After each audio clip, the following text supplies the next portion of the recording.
Hi student. GIT का online class में आप सबका स्वागत है। और आज की क्लास में हम लोग जानेंगे अकाउंटिंग में कि अकाउंटिंग टर्म क्या होते हैं और ये कैसे हो। तो सबसे पहले देखिए अकाउंटिंग टर्म में हमारा पहला क्या दे रहा है, अकाउंट। अकाउंटिंग टर्म में सबसे पहला शब्द ही आता है अकाउंट। कि अकाउंट क्या है, तो कह रहा है इसमें अकाउंट किसी बिजनेस के ट्रांजैक्शन का एक ऐसा स्टेटमेंट है जिसका प्रभाव किसी पार्टिकुलर एसेट्स, लायबिलिटी, एक्सपेंस या इनकम पर पड़ता है। यानी कि अकाउंट का मतलब ये समझ लीजिए कि जब भी आप अपने बिजनेस में कोई भी ट्रांजैक्शन करेंगे और उसका एक स्टेटमेंट निकालें, किसी एक पर इसका इफेक्ट दिखाई दे।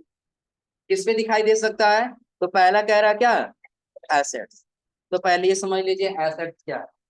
तो जो हम अपने बिजनेस में जो भी वस्तुएं हमारे बिजनेस में चलने में मदद करती हैं वो हमारी क्या कहलाती है, एसेट क्या कहलाती हैं। अब सपोज करिए कि एक बिजनेस है और उस बिजनेस में ये मार्केट में बिजनेस को चलने में मदद कर रहा है, तो ये मार्केट में इस बिजनेस के लिए क्या होगा, एसेट। दूसरा कह रहा है लाइबिलिटी। लाइबिलिटी का मतलब क्या होता है, कर्ज। लाइबिलिटी का मतलब क्या होता है, या तो आपका एसेट बढ़ेगा, या तो आपके ऊपर कर्ज बढ़ेगा, या तो आप ज्यादा एक्सपेंस करेंगे, या तो आपका क्या होगा, इनकम। इनके अकाउंट का मतलब ये हुआ कि यदि इन सब में से किसी एक पर आपको क्या दिखाई देगा, इफेक्ट दिखाई देगा। चाहे किस पर दिखाई दे, एसेट्स हो, चाहे लायबिलिटी हो, चाहे एक्सपेंस और चाहे इनकम। एक्सपेंस का मतलब क्या होगा, खर्च। एक्सपेंस का मतलब क्या होगा, और इनकम का मतलब आय। जो आपने कितना कमाया कितना आपने नहीं कमाया वो किसके बारे में पता लगेगा। और कह रहा है एग्जाम्पल जैसे कैश अकाउंट एंड बैंक, कि चाहे आपका वो कैश अकाउंट हो सकता है और चाहे आपका वो बैंक। अब सपोज करिए कि आपके पास ज्यादा कैश है तो आपका क्या हुआ है, इनकम हुआ है। आया समझे ना। आपके पास 1 रुपया कैश नहीं बचा तो आपका क्या हुआ, एक्सपेंस। आपके बैंक में पैसा अभी लोन पे है तो आपका क्या है, लायबिलिटी। और यदि आपका ये कैश और बैंक दोनों एक साथ बचा हुआ है तो आपका क्या है, एसेट। क्योंकि अगर जो एक बिजनेस को चलाना हो ना तो आपके पास कैश का होना अनिवार्य है। अगर जो आपके पास कैश नहीं रहेगा तो आप कोई बिजनेस चला नहीं। ये पहला आपका क्या है। और दूसरा कह रहे फिर ये बिजनेस क्या है। बिजनेस हम लोग किसे कहते हैं, तो यहाँ पे कह रहा है लाभ कमाने के उद्देश्य से किया गया कार्य बिजनेस या व्यापार कहलाता है। कि अगर जो आप लाभ कमाने के उद्देश्य से कोई भी कार्य कर रहे हैं ना तो आपका क्या कहलाएगा, बिजनेस कहलाएगा। अब सबसे पहले कह रहा है बिजनेस को मुख्य रूप से 3 भागों में बांटा गया। कितने भागों में बांटा गया है, 3। कौन कौन। पहला कह रहा है ट्रेडिंग अकाउंट, दूसरा कह रहा है मैन्युफैक्चरिंग, और तीसरा कह रहा है। इन सब का मतलब समझ लीजिए, इनकी समझ आ रहा है बिजनेस क्या है। तो क्या है बिजनेस, लाभ कमाने की वजह से हम कोई भी काम करेंगे तो हमारा क्या कहलाएगा, बिजनेस कहलाएगा। और वही बिजनेस कितने प्रकार के होते हैं। पहला क्या होता है, तो ट्रेडिंग का मतलब क्या होगा,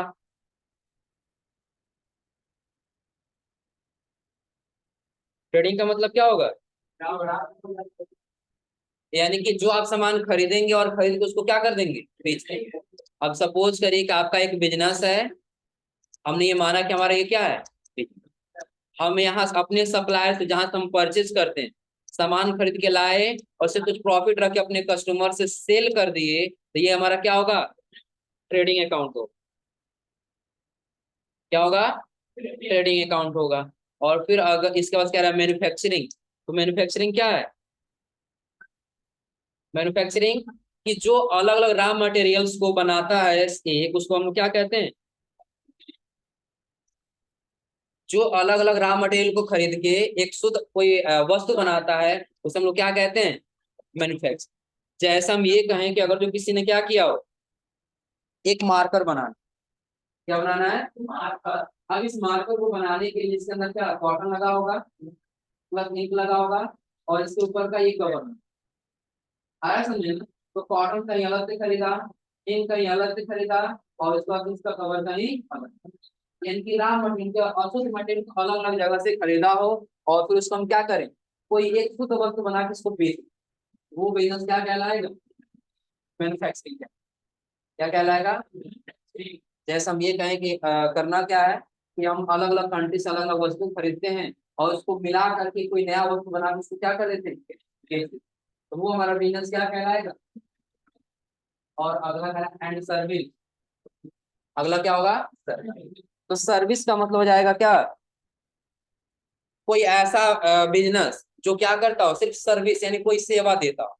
जैसे आप लोग इसमें सभी लोग इंटरनेट यूज करते होंगे ना, तो हम लोग क्या करते हैं, पैसा देते हैं और पैसा देने के बाद हमें कुछ सुविधा मिलता है। तो हम क्या कर सकते हैं, इंटरनेट यूज कर सकते हैं, इस कॉल पे बात कर सकते हैं, ये सभी हमारे क्या हो जाएंगे, किस प्रकार के बिजनेस होंगे। यानी कि ये क्लियर है सबको ना, ट्रेडिंग अकाउंट क्या है, ट्रेडिंग अकाउंट कि जब कोई वस्तु को खरीदता हो और उसको फिर क्या कर देता हो, बेच देता हो, वो क्या होगा हमारा ट्रेडिंग अकाउंट। और फिर ये क्या है हमारा मैन्युफैक्चरिंग, जो रॉ मटेरियल को खरीदे और उसको एक बना कर फिर क्या कर दे, बेच दे, वो क्या है, उसको हम लोग क्या कहेंगे, मैन्युफैक्चरिंग। और फिर सर्विस क्या होगा, जब हम पैसा दे और उसके बदले कुछ हमको सेवा या सुविधा मिले, वो हमारा क्या है, सर। तो ये बिजनेस क्या, ये क्लियर हो रहा है सबको ना। और बिजनेस के बाद से अगला आता है क्या, प्रोप्राइटर। तो हम प्रोप्राइटर किसे कहेंगे, प्रोप्राइटर किसको कहते हैं, बिजनेस के मालिक को। ऐसे पढ़ के बताओ, जो बिजनेस का मालिक होगा उसे कहेंगे। अब इतना समझिए कि अगर हम अपने बिजनेस में पैसा लगा दें और हम यहाँ से चले गए तो किसी को रख दिए वहां, तो फिलहाल वो बिजनेस का मालिक तो वही हो जाएगा। बिजनेस का मालिक हम किसको कहेंगे, बिजनेस प्रोप्राइटर किसको कहेंगे। यहाँ पे कह रहा है कि जो व्यक्ति किसी व्यापार में पूंजी लगाने का जोखिम उठाता है, कि अगर जो आपको एक बिजनेस बनाना है, एक बिजनेस चलाना है, उसमें पैसा लगाए, चाहे प्रॉफिट हो और चाहे लॉस जाएगा तो उसी, जो जोखिम उठाए वो वही क्या कहलाएगा, चाहे अगर व्यापार में होने वाले लाभ और हानि के लिए जिम्मेदार होता है। केवल एक बिजनेस हम किए हैं ना, तो चाहे उसमें लॉस होगा और चाहे प्रॉफिट होगा, वो सारा जिम्मेदारी किसका है, मेरा है। वो कुछ बिजनेस के लिए क्या होगा, प्रोप्राइटर का। यानी कि सपोज कि आपने कोई ट्रेडिंग बिजनेस स्टार्ट किया, तो सामान को खरीदना और फिर उसको क्या कर देना है, बेच देना। और वही बिजनेस में आपने पैसा लगाया, प्रॉफिट होगा तो फिर आप उसके जिम्मेदार होंगे, या लॉस होगा तो फिर भी आप उसके जिम्मेदार होंगे। तो आप उस बिजनेस के लिए क्या कहे जाएंगे, प्रोप्राइटर। तो वही करा हुआ बिजनेस का प्रोप्राइटर क्या है। यानी कि जब कोई व्यक्ति अपने बिजनेस में पैसा लगाता है और उस पैसे का वो क्या करता है, लाभ हो या हानि उसका जोखिम उठाता है, वही क्या कहलाएगा। फिर आगे कह रहा है अकाउंटिंग पीरियड। हाँ, क्या प्रोप्राइटर हमने ये बताया कि जब कोई बिजनेस का मालिक हो, बिजनेस मालिक कोई भी व्यक्ति हो सकता है, अपने बिजनेस में पैसा लगाता है और हम ये कहें कि आप ये हम आपको एक बिजनेस करके ले लेना है और उसमें जो भी लॉस होगा या प्रॉफिट होगा उसका सारा जिम्मेदारी मेरा हो, तो मेरा नाम उस बिजनेस के लिए क्या होगा, प्रोप्राइटर का। और जो आप ही ने एक बिजनेस स्टार्ट किया और आपने अपने बिजनेस से पैसा लगाया, तो उसमें प्रॉफिट हुआ या लॉस हुआ तो जिम्मेदारी तो आप ही लेंगे ना, कोई दूसरा तो लेने नहीं आएगा। उस बिजनेस के लिए प्रोप्राइटर कौन होंगे, जिन्होंने पैसा लगाया उसका जोखिम जिन्होंने, क्लियर सबको। फिर आगे कह रहे हैं क्या, अकाउंटिंग पीरियड। अकाउंटिंग पीरियड का मतलब होता है समय अवधि, क्या होता है, समय। तो यहाँ पे कह रहा है एक रेगुलर पीरियड, यानी कि समय अवधि जिसके लिए फाइनेंशियल स्टेटमेंट तैयार करना है, अकाउंटिंग पीरियड कहलाता। अब यहाँ पे समझिएगा, जब आप कोई बिजनेस में कोई एक रिपोर्ट तैयार कर रहे हैं, कोई एक स्टेटमेंट तैयार कर रहे हैं, तो वही आपके लिए क्या कहलाएगा, अकाउंटिंग पीरियड कहलाएगा। अब ये अकाउंटिंग पीरियड क्या हो सकते हैं, तो कह रहा है अकाउंटिंग पीरियड एक मंथ का भी हो सकता है, एक क्वार्टर का भी हो सकता है, या एक ईयर का भी हो। यानी कि आप अगर जो कोई रिपोर्ट बना रहे हैं ना, और जो आपने एक महीने के लिए बनाया, वो आपका क्या होगा, क्या होगा। और वही मंथ आपके लिए एक समय अवधि कहलाए, कि आपने एक महीने का जो है स्टेटमेंट निकाल करके दिखाया, वही आपका क्या है, समय। तो मंथ का लोग समझ रहे होंगे और ईयर का भी लोग समझ। क्वार्टर क्या है, क्वार्टर क्या है, 3 महीने। अब सपोज करिए हमने क्या किया, यहाँ यहाँ पे हमने ले लिया एक क्वार्टर बनाना है। अब देखिए क्वार्टर कैसे डिवाइड किया जाता है, ये समझ लीजिए। हमने क्या किया है, ऐसे एक सर्कल है और इसको हमने डिवाइड कर दिया कितने भागों में, 4 भाग, ऐसे। और फिर और हमारा बिजनेस स्टार्ट कब से होता है, 1 अप्रैल से स्टार्ट होता है ना। तो पहला हमारा हो जाएगा अप्रैल, अप्रैल के बाद से मई, और मई के बाद से जून के पास क्या आएगा, जुलाई, अगस्त और सितंबर। सितंबर के बाद से अक्टूबर, नवंबर और उसके बाद से जनवरी, फरवरी और, यानी कि कितने कितने महीने का है, 3 3। यानी कि और जो आपने इस 3 महीने का एक रिपोर्ट बनाया था, ये आपका क्या है, फर्स्ट क्वार्टर। क्या है, first quarter.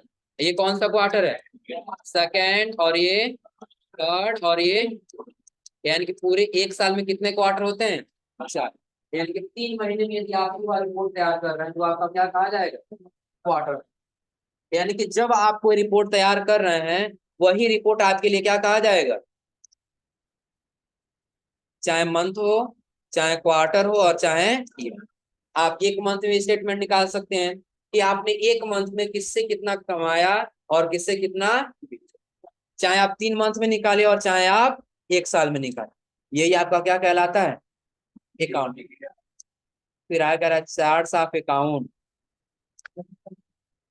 Charts of account क्या है, यहाँ कह रहा है ऐसे सभी अकाउंट्स का समूह जो किसी पार्टिकुलर ऑर्गेनाइजेशन के द्वारा प्रयोग किया जाता है, उस ऑर्गेनाइजेशन का चार्ट ऑफ अकाउंट कहलाता है।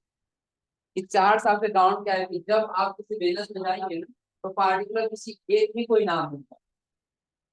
जैसे हम ये कहें कि आप अपना बिजनेस स्टार्ट किए और उस बिजनेस का आपने कोई नाम नहीं, आया समझे ना। उस बिजनेस का क्या है, एक ऑर्गेनाइजेशन पार्टिकुलर कोई एक ही होगा, कोई आपका क्या होगा, चार्ट। कि जब भी आप कहीं और जो रिकॉर्ड करेंगे ना, तो आप अपने बिजनेस का सिंपली एक ही नाम रिकॉर्ड करेंगे, वही आपका क्या कहा जाएगा। अब इस चार्ट ऑफ अकाउंट के बाद से कह रहा है एंटिटी। क्या कह रहा है, एंटिटी। अब एंटिटी क्या है, तो कह रहा है एंटिटी एक पर्सन या पार्टनरशिप बिजनेस या ऑर्गेनाइजेशन हो सकता है। जैसे ऑर्गेनाइजेशन में बताया बिजनेस का नाम हो जाएगा। तो एंटिटी क्या है, एंटिटी का मतलब ये समझिए एक अस्तित्व होता है। क्या होता है, अस्तित्व। अस्तित्व क्या है, तो कह रहा है एक पर्सन का भी हो सकता है। अगर जो कोई दो व्यक्ति मिलकर पार्टनरशिप में कोई बिजनेस ओपन किए हैं तो उसका भी हो सकता है, और या कोई एक ऑर्गेनाइजेशन या कोई कंपनी भी हो सकती है। क्या कह रहा है, जिसका एक लीगल और सेपरेट, यानी कि जिसका कोई एक अस्तित्व मौजूद, एक कोई नाम मौजूद। और जहाँ पे कोई बिजनेस स्टार्ट करेंगे ना, चाहे आपका एक पर्सन कोई व्यक्ति का हो, चाहे पार्टनरशिप में आपने कोई बिजनेस किया, चाहे कोई कंपनी, उसका एक नाम होगा, एक अस्तित्व होगा। जैसे हम कह रहा क्या, राजेश टेलर, ट्रेडर्स प्राइवेट। यानी कि इनमें से कोई भी आप बिजनेस ले लीजिए, किसी एक बिजनेस का एक नाम होगा तो वो उस बिजनेस के लिए क्या है, एक अस्तित्व है। और आप लोग सुनते हैं कि हाँ फला कोई बिजनेस है और उसमें आपको ये सामान बढ़िया मिलेगा, आप लोग वहां पे चले जाते, और उसका नाम ना हो तो फिर किस नाम से आप लोग जाएंगे, उसका एक अस्तित्व है, हाँ उस बिजनेस का ये नाम दिया है। जैसे इसमें और किसी को शॉपिंग करना, सबसे ज्यादा किस में जाते हैं लोग, V2 में, यही है ना। तो वो उस बिजनेस के लिए क्या है, V2 एक अस्तित्व है। क्या है, एक अस्तित्व है। चाहे आप किसी भी बिजनेस को ले लीजिए, उसका यदि नाम दे दिया गया होगा तो वो उसके लिए क्या होगा, अस्तित्व हो जाए। केवल आप जाएंगे ना, कहेंगे किसी से नहीं हमने वहां से ये सामान खरीदा था बहुत बढ़िया मिला था, उस बिजनेस का नाम लेंगे ना, तो उसका एक अस्तित्व हो जाएगा, नहीं इसी अस्तित्व की वजह से वो बिजनेस चल रहा है, उसके नाम की वजह से वो बिजनेस क्या हो रहा है। एंटिटी का मतलब क्या हो जाएगा, और अस्तित्व क्या है, कि किसी एक बिजनेस का ही अस्तित्व होता है, चाहे उसका नाम हो, चाहे किसी पर्सन का, और चाहे किसी पार्टनर। और इसके बाद से देता है क्या, ट्रांजेक्शन। तो ट्रांजेक्शन क्या हो जाएगा, कह रहा दो या दो से अधिक बिजनेस एंटिटी के बीच होने वाला लेन देन ट्रांजेक्शन क्या है। एंटिटी का मतलब क्या हो जाएगा, किसी बिजनेस का नाम, वही तो अस्तित्व है ना। अब कोई दो बिजनेस एंटिटी है और उन दोनों के बीच कोई लेन देन हो रहा है, तो वही लेन देन का प्रोसेस हमारा क्या कहलाता है, ट्रांजेक्शन कहलाता है। अगर जो कहीं हम ये पूछे आपसे कि नहीं ट्रांजेक्शन बताइए क्या है, सिंपल हम ट्रांजेक्शन का क्या एग्जाम्पल देंगे, किसी दो बिजनेस एंटिटी के बीच यदि कोई भी लेन देन होता है, वो लेन देन हमारे लिए क्या कहलाता है, ट्रांजेक्शन एक ऐसा इवेंट है जिसकी कुछ वैल्यू हो और जो दो या दो से अधिक बिजनेस एंटिटी के बीच इन्वॉल्व, यानी कि अगर जो सिंगल कोई बिजनेस है और उसके बीच हम कहें ट्रांजेक्शन और ये पॉसिबल, जो पॉसिबल नहीं है क्योंकि अकेले एक बिजनेस का व्यक्ति क्या करेगा, खरीदेगा कि बेचेगा, उसके लिए दूसरा कोई बिजनेस होना चाहिए ना, चाहे कोई कस्टमर हो सकता है और चाहे कोई बिजनेस। अब सपोज करिए कि आपका एक बिजनेस है और इस बिजनेस में आप अकेले क्या करेंगे, कोई ट्रांजेक्शन कर पाएंगे, इसके लिए आपके पास क्या होना चाहिए, दूसरा कोई बिजनेस या दूसरा कोई कस्टमर होना, जिससे या तो आप सामान को देंगे या तो सामान को क्या करेंगे और उसके बदले आप क्या करेंगे, कुछ कुछ वैल्यू यानी कुछ कुछ उससे पैसा क्या करेंगे, या तो देंगे या तो, क्लियर सबको ना, यानी कि ये आपके लिए क्या कहलाएगा, यानी कि जो सपोज इसने इसको क्या किया, कुछ वस्तु दिया और इसने इसको क्या किया, कुछ वैल्यू दिया, वही क्या कहा जाएगा इन दोनों के बीच का प्रोसेस, ट्रांजेक्शन। जैसे इसमें आगे क्या रखते हैं, क्या जैसे परचेज आप हो, जैसे तो क्या हुआ परचेज, तो परचेज आप अकेले करेंगे, दो व्यक्ति होंगे, एक आप तो खुद खरीदेंगे और जिसके पास से आप खरीदने जाएंगे, यहाँ पे कह रहा है क्या परचेज आप, क्या आपने गुड्स को क्या किया परचेज किया यानी कि खरीदा, दूसरा कह रहा है आप किसी से आपने क्या किया पैसा रिसीव, किसी से क्या की पैसा, अगर जो आपका एक बिजनेस है और दूसरे बिजनेसमैन से आपने कुछ अगर सेल किया है तभी तो पैसा रिसीव करेंगे ना, तो कितने लोग इन्वॉल्व हो रहे हैं इसमें, तो अगला कह रहा पेमेंट टू क्रेडिटर, तो क्रेडिटर्स का मतलब समझ लीजिएगा क्या होता है, सप्लायर, कि जिसके पास से आप सामान खरीदते हैं ना वो आपके लिए क्या कहलाता है, क्रेडिटर्स कहलाता है। अगर जो सपोज करिए आप गए यहाँ किसी दुकान से और वहां से आपने कोई सामान खरीदा तो वो व्यक्ति आपके लिए क्या होगा, आप पैसा उसी को देना जिससे आपने सामान खरीदा है, तो अगर जो आप उसको पैसा दे रहे हैं तो उसको क्या कहा जाएगा, ट्रांजेक्शन ही कहा जाएगा। और आगे क्या रहा है, कोई भी ट्रांजेक्शन कैश ट्रांजेक्शन हो या फिर क्या हो क्रेडिट ट्रांजेक्शन, क्रेडिट का मतलब, क्रेडिट का मतलब क्या होगा, हाँ क्रेडिट का मतलब क्या होगा, अगर जो आप जाते हैं कहीं कहीं कोई सामान खरीदने के लिए तो दो बेस पे आप परचेज कर सकते हैं, या तो उसको कैश दे देंगे पैसा, या तो उसको क्या करेंगे कैश दे देंगे, या फिर दूसरा उसको क्या करेंगे क्रेडिट बेस पे लेंगे कि आप हमको ये सामान दे दीजिए और आपको 10 दिन के बाद या 15 दिन के बाद ये पैसा हम आपको वापस, जो हम सामान लेके आएगा पैसा नहीं दे वो हमारा क्या कहा जाएगा, और फिर सामान लेगा उसके बदले में तुरंत पैसा दे दिया हमारा क्या होगा, ये क्लियर सबको ना। और एक चीज और यहाँ पे समझ लीजिए कि जब आप कोई भी ट्रांजेक्शन करेंगे और उस ट्रांजेक्शन में यदि कैश ट्रांजेक्शन दिया है तो आप उस व्यक्ति का नाम नहीं, आया समझे ना, नाम नहीं लेने का मतलब क्या है समझिए, कि हम ये कहें कि आप गए किसी दुकान से सामान खरीदने के लिए और वहां का आपने कैश दे दिया, तो क्या आपको वो नाम पूछने जाएगा, कोई आपका ज्यादा आपका डिटेल नोट करेगा, लेकिन वही अगर आप क्रेडिट बेस पे खरीदेंगे आपका सारा नाम पूछेगा, सारा डिटेल हर हर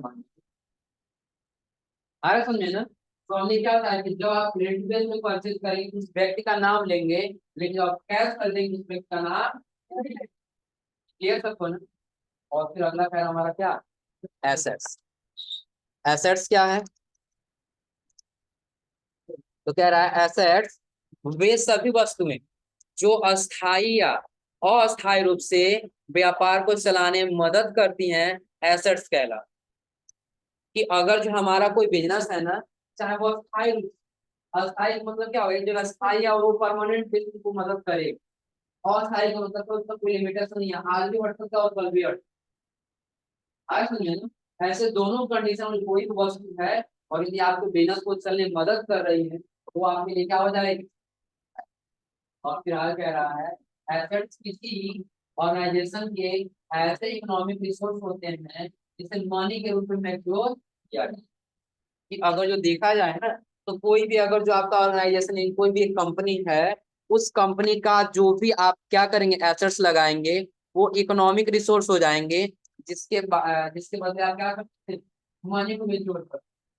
कि अगर जो आप अपने बिजनेस से मनी यानी पैसा कोई भी धन लगाएंगे तो ही आप अपने एसेट को तैयार कर पाएंगे, तो एसेट तैयार होने वाला।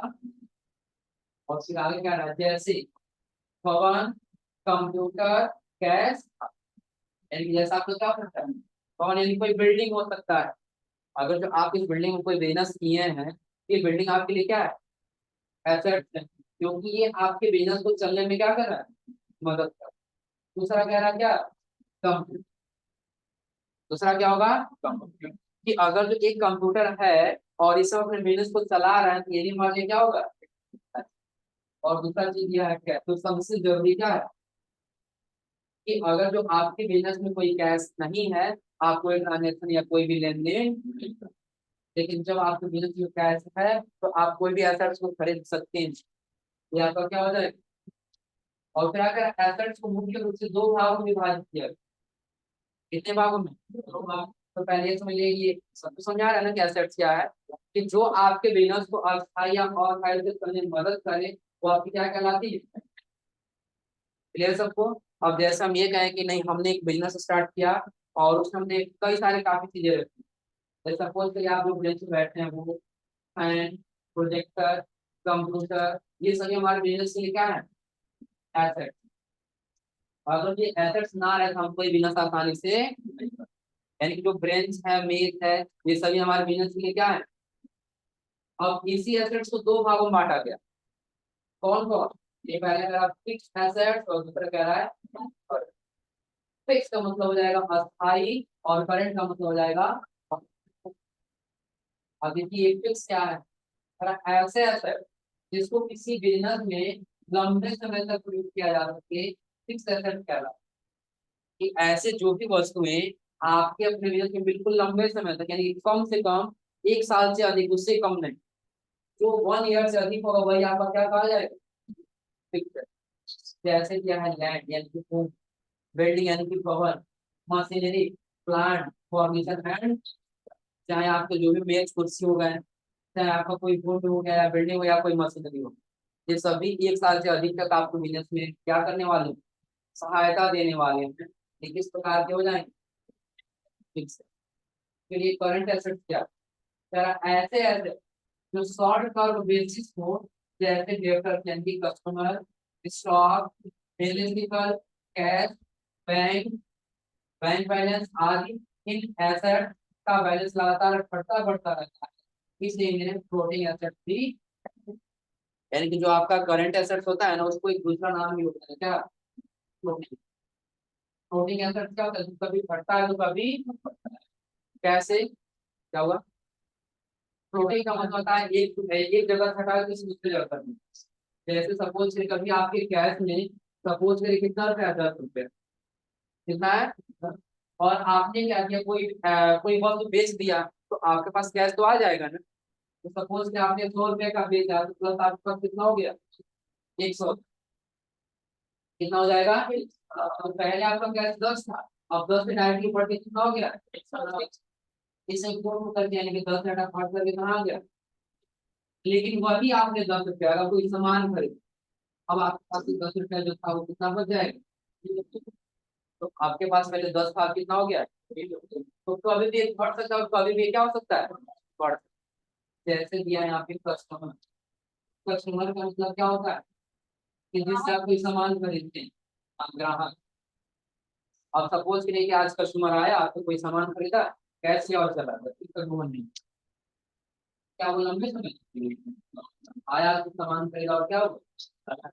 अगला कह रहा है बिल रिसीव, अगर तो आपको किसी से पैसा पाना है और आज वो 100 रुपया ले लीजिए, 100 रुपया पाना है, आज आपने ले लिया वो खत्म हो गया, क्या अगले दिन आपको ला कर देगा फिर वो लंबे समय के लिए कि शॉर्ट समय के लिए, शॉर्ट में वो क्या होगा करंट असेट्स। फिर अगला करंट कैश, कैश जो अभी हमने बताया 10 रुपया है तो कल 100 रुपया रहेगा, कल वो भी नहीं रहेगा, वो आपका क्या है। सेम उसी प्रकार से बैंक बैलेंस है कि बैंक में आपने कोई पैसा रखा, आपने उससे कुछ लेन देन कर लिया, पैसा बढ़ा या कम हुआ तो भी आपका क्या हो रहा है एसेट्स लगातार बढ़ता या बढ़ता रहता है, फ्लोटिंग एसेट भी। तो अगर जब ये पूछा एसेट्स क्या है तो लोग बता ले जाएंगे ना एसेट क्या है।